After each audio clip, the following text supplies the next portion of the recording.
السلام عليكم. اليوم الغدا مالتنا سمك شوى على الفحم. هاي غسلناها وكملناها، نمسحها بشوية تمر، التمرايتين حتى تقسل، وملح. وهسه راح ننزل خليها على الفحم.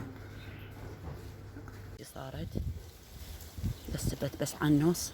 هسه راح نخليها الثوم والبصل، هاي انظفهن وادقهن واتبلهن واضيفهن عليها. خليت الثوم والبصل عليها.